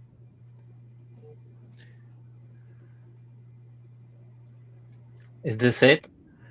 Yeah, I could also see it already being where it was at, I think like 22 or 23K.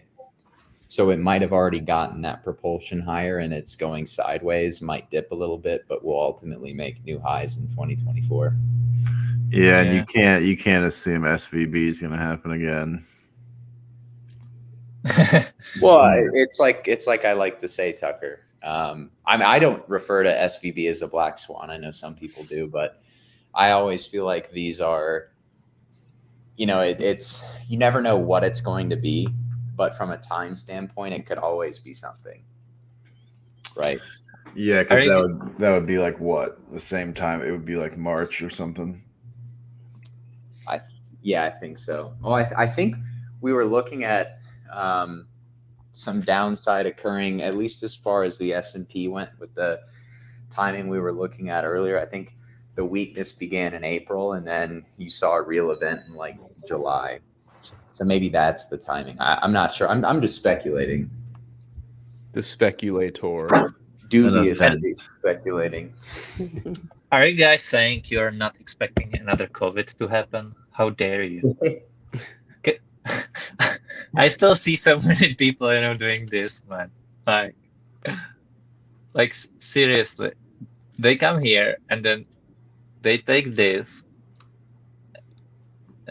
and they do this, right? They just take completely random fractal that doesn't fit to this price at all, and just be like, whatever fits the bias, right? I've seen so many of these, man. So many. And I hope that doesn't happen. Capo would be right. No. Oh, man. Tommy's going, please happen. I'd love to short you. Every time you have events like that, it's always like, yes, you want to be positioned, but there's always going to be some external risk to it too.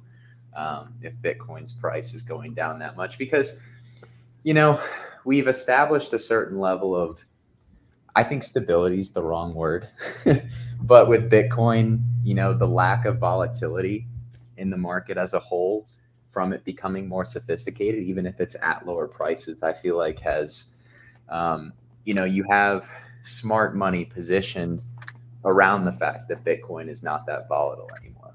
So if you were to have a huge volatility expansion to the downside, I think it would be infinitely worse than what we saw in 2022. Mm-hmm. So let's hope it does not happen. True.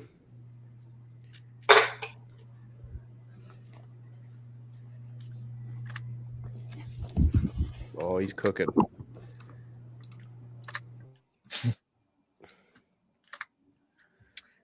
These lows do not need to get taken. We need the gap up, though. We need the breakaway candle already.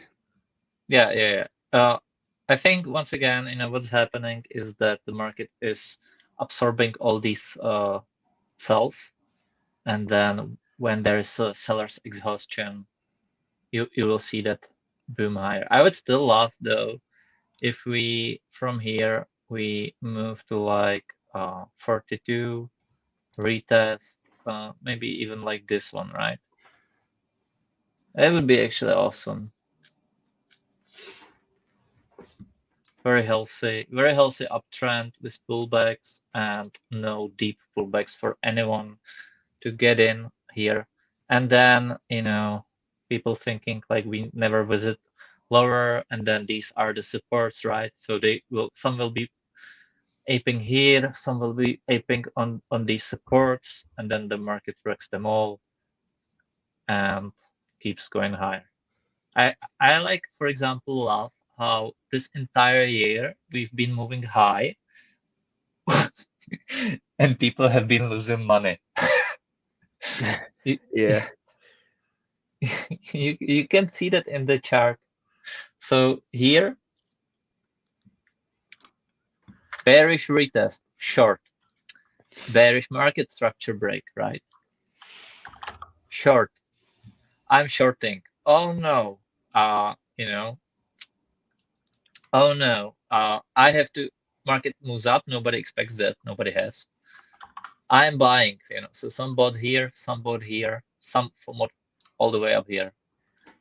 Then like you wreck them, right? I remember everyone was selling this, expecting new lows. So everyone got stopped because nobody bought this one, and most people have been out here. So there is really no need to come back down here anymore, in my opinion. So what happens next, right? The market pumps. It pumps in 3 days, leaves everyone off guard. Everyone wants to buy the pullback because everyone's on H4 and so on when this happens. So they are looking like, hey, we are coming back here, retest. What happens? We get a sweep of these highs. Everyone's like, SFP, bro, SFP, we are going down. We are coming down here. So all of the sideliners get FOMO'd. So this is absolutely amazing. Like, I have to clap and respect the market makers in a way. Like, the market moved up, they FOMO'd here and sold here. So the market moved up and people lost money. Here the market moves up once again, right? They are waiting for the pullback. It doesn't come. It moves higher. People start FOMOing. You wreck them. You wreck them here. You make the bounce. Then you wreck them one more time. Gosh, it's so violent. It is. You wreck them one more time. Then you wreck them one more time. Then people are expecting like, hey, we are finally coming down here, right? What you do is you pump the market. And then people are like, fuck me, I'm FOMOing. And then you wreck them again. And then everyone is like, okay, whatever. I'm waiting for this sweep. Man, it never comes. And right down here, this is not so long ago, so people still remember that. But people forget how like the psychology was back then. So everyone here is, we guys remember everyone was waiting for this to happen. Yeah. Or like this. And once again, shorts wrecked, sideliners wrecked, and all those that wanted to buy, they did not get it. And you Max, remember that, right? I told you that what's possible is they took out the leverage longs on the perp charts because all the perp charts swept this low, but the spot hasn't. So they left anyone that like, this is absolutely the most violent predatory market, and it's still clean. On the weekly, it's still very clean, but because everyone is on H4s and so on, and even some that are on the daily, right? They got wrecked, and so like they stopped all the leverage longs below this low, but everyone that wanted to buy spot, they just front run them. And I said it back then, and then it kept going higher. Everyone's still expecting lower. We get this, right? That's how we got to this point. So the market pumps. People are like, okay. Lots of the bear starts to flip. Okay, now I'm waiting. So everyone now here, and this is amazing. Like we are right now, 150% up from the lows, and people are still waiting for the pullback to buy. Think about it, right? That's fucking crazy. And so they are now looking at these lows and be like, hey, we need to sweep these. And I say, no, we don't. You guys are sidelined and you will have to FOMO. And wherever these people FOMO, I think we are correcting them later. I'm not sure if we like this is still thing for me to sort of make that narrative, but I still find it insane though overall that like the market keeps pressing higher without people and making them lose money. So like lots of people bought here, sold, right? So this is their average loss. Then they started to FOMO in this area. This is average loss. Then they started FOMO in this area. This is their average loss. And like the market keeps going up and people keep losing money. It's so predatory, so amazing, so insane to learn from, especially if you are seeing this. So, and then, if we follow up on that, so like imagine this happens, right? The market keeps moving higher. All these people waiting for that pullback, it doesn't come. It makes them FOMO up here or maybe some here. Then like people will be like, okay, I give up now. The real higher time frame, chart is telling me that we are bullish now. I'm buying the support, and then it comes back to the support. Maybe even bounces, induces some people, and then it wrecks all of them, and then continues higher once again without them. So like what I explained here could be the same thing right here. And then the people buy here, sell once again. The market keeps moving up without them. Like absolutely amazing. If you think about that, that's what happened during this whole bull market. So many people, thought, hey, this is the bottom. Then they saw the COVID. It kept going higher. This is where lots of people FOMO. Then you got that big pullback. I remember people waited for lower. They waited for the inefficiency or even like lower, like even here. We are going to get this retest. It kept going higher. So when it broke here, people were waiting for these pullbacks. It never came. And then anyone that bought here or here got wrecked during this down move, right? They just kept pressing lower. So even on the higher time frames, it's doing this. It's wrecking all those people, those FOMO buyers. And I think that's why I think we'll probably keep pressing higher. All right. That's too much alpha for one day. I have to call the stream. We're over 2 hours now. Guys, thank you all so much for being here. This is Market Check brought to you by Because Bitcoin. If you have not yet, please consider liking the stream. We're almost at 80 likes while live. It's fantastic. Thank you guys so much. Furthermore, if you have not subscribed to the channel yet, please consider taking one quick moment and hitting that subscribe button, because we go live here 5 days a week and you want to be notified when we go live. And again, the schedule for Market Check here is Monday through Friday at 10:50 a.m. Eastern Time with the cast that you are looking at right now, plus one more that goes by Will's Outlook, Janet Yellen, and Caroline Ellison all in one. It's like that movie Split, where the guy's got multiple personalities. You don't know who you're going to get. It's Will's Outlook or a couple others. But thank you guys so much for the support. Please consider liking the video and also subscribing. We love watching that subscriber count grow. We just actually hit 15,000 on Twitter, which is a huge milestone. We're encroaching upon 3,000 here on YouTube, and we just love it here. We love waking up every single day and doing this show and hanging out with you guys. So please consider supporting us by liking and also subscribing. One more, guys. I got one more for you. You know it's coming. Guys, Today is the last day to take advantage of our Black Friday sale for the Discord. If you want to trade with me, Snorlax, Jackus, Tucker, Will's Outlook, and Wabi, consider joining our Discord. You could check out the first link in the description below, becausebitcoin.com/premium. That will take you to our website where you can sign up for our Discord. Now, what's the Discord like? I'm going to tell you about it. Every single day before the New York session opens, and then also when the New York session closes, we do about 2 hours cumulatively between the two calls of private voice calls with our entire community. We narrate everything that's going on in the markets, from things that happened overnight all the way through the open, and then again before the close. In my opinion, the two most important times of the day, market open and market close. So if that sounds interesting to you, maybe you're like, well, that sounds great, but a couple extra calls a day, that's not quite enough. I'm not done yet. Hang on now. For the sake and the spirit of transparency, we share all of our active positions and premium setups that we don't talk about on Twitter and on YouTube. The Discord is not a signals group. If you wanted to use it like one, you certainly could. But we really focus and dial in the Discord and build it around execution.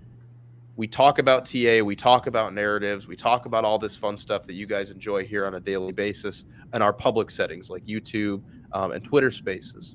But how do you actually apply all of that and put money behind these ideas and execute to make money? Because everybody can learn TA with just a few hours behind a screen, but how do you actually execute? And that's where we focus our time in the Discord. And, again, it's not a signals group, but we do share all of our active positions. So if you want that additional transparency and premium analysis, the Discord is definitely for you. If you like what we see, what we post on Twitter and also here on YouTube, you will really love the Discord. It's an unbelievable and a truly elevated experience. There's not another group out there that works as hard as we do. That is a guarantee. But oh my gosh, that was a mouthful, guys. Oh my goodness. All right, I'm going to kick it over to Snorlax. He can give you the final goodbye. But yeah, guys, I'm going to put the code across the bottom of the screen. Again, this is the last day to sign up for the 30% off. We will honor that discount for a year, and then we're probably going to even close off the Discord because I don't want it to get too crowded. We're going to keep it open for a bit, kind of as we transition into the halving here. But yeah, last day for the Black Friday sale, 30% off for a year. So again, if you go to the link in the description below, the first one, click on that. And then when you're going to check out, type in B Friday 30, and you will have a 30% discount for a full year. But anyway, Snorlax, over to you. Man, I don't know how I follow that one, Max. That was a weird outro. I'm thirsty now after that. That was a lot of words. How many likes did we get today, guys? A reminder that there is no second best daily YouTube live stream audience. So I wanted to shout you guys out. You guys have absolutely brought it. In addition to the team over the last 6 to 8 weeks. So really want to thank you guys for that and your continued support and viewership of all things because Bitcoin. We hit 15,000 followers on Twitter yesterday, which is a pretty cool milestone. And yeah, we're going to look to continue building and we'll see you guys at 100,000 followers. I mean, I'm sure we'll have milestones in between then, but we're going to savor this one and hope you guys, you are a part of this as well, right? Given that you guys show up to watch our streams every day, and we appreciate y'all for that. But we have been going for about 2 hours, guys. Dropped a lot of alpha, a lot of cooking. Hope you are full. If not, it is actually lunchtime for me. So, I might go grab a bite here pretty soon. But make sure to tune in for Market Talk with the legendary King Wabi at 4:15 to 4:30 Eastern time is typically when we start those spaces, depending on how long our afternoon call went. Yesterday, our call went very long because we were dropping a ton of alpha, having a lot of great discussions. But yeah, y'all have a fantastic rest of your Wednesday, your hump day. We will be back tomorrow for another episode of Market Check brought to you by Because Bitcoin. But y'all stay safe and have a great rest of your day. Thanks again.